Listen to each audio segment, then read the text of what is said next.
Isa lang kasi yung source natin eh, yung galing sa Middle East. Hindi na paghandaan yan.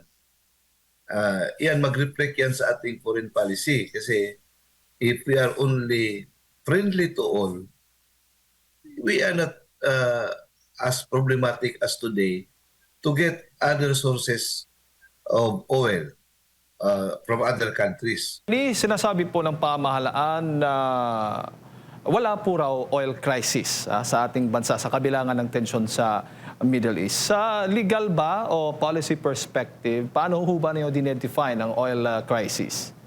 O wala? Simple lang. Hindi naman sila kailangan niya ng genius na to decipher and to understand kung may crisis ba tayo o wala. Tingnan na natin yung presyo sa ating mga current prices ng ating diesel at saka yung fuel. Diyan natin makikita kung may crisis ba o wala. Yung ibig sabihin, reality does not lie. So, parang it's an insult or intelligence kung sabihan tayo na walang crisis sa oil as of this time. That is the biggest lie na ipakita sa atin, sa ating tayong mga Pilipino. Opo. Coming from our leader. Opo. Pero meron ho bang malinaw na legal definition po niyan at meron bang legal basis kung kailan po ito idideklara ng gobyerno?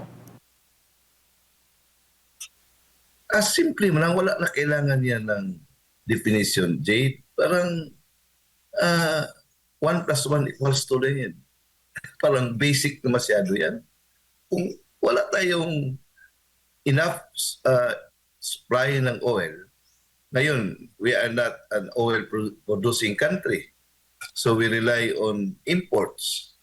Kung mahirap yung pag-import ng oil brought about by yung world situation ngayon kasi yung mga oil na source natin ay coming from the Middle East. So talagang nahirapan yung law of supply and demand yan eh. Madaming demand, mahirap ang supply, so talagang may crisis. Opo. Sa ilalim ho ba ng ating batas, ano ho ba yung kapangyarihan ng gobyerno, ng ating pamahalaan kung may ganitong krisis po tayo, oil crisis sa ating bansa? Kung ano ang dapat gawin nila? Yung mga kapangyarihan, yes po. Daming kapangyarihan. Pero ang problema, whatever powers you have, kung yung power mo ay hindi na magagamit dahil yung reality na market forces na ang nagdictate sa atin ngayon, talagang mahirap talaga yan. So, kahit pa saan ka graduate ka pa ng Wharton, Harvard, in a situation like this in our country, talagang there's a problem. At saka, kailangan yan ng magaling na navigator o magaling na pilot. If we are in a plane, if we are in a boat, kailangan na magaling na kapitan. So, hanapan ng solusyon. Kung anong solusyon na kailangan dyan, makakuha tayo ng source of oil. Ang problema ngayon, dahil iisa lang kasi yung source natin eh, yung galing sa Middle East. Hindi na paghandaan yan. Yan, mag-reflect yan sa ating foreign policy. Kasi if we are only friendly to all, we are not as problematic as today to get other sources of oil from other countries. Kasi as of now, sa pagkaalam ko, ang pwedeng makuna ng oil ngayon na malapit sa atin, yung China. Pero paano natin tayo makakuha ng oil sa China nga inaaway natin ang China?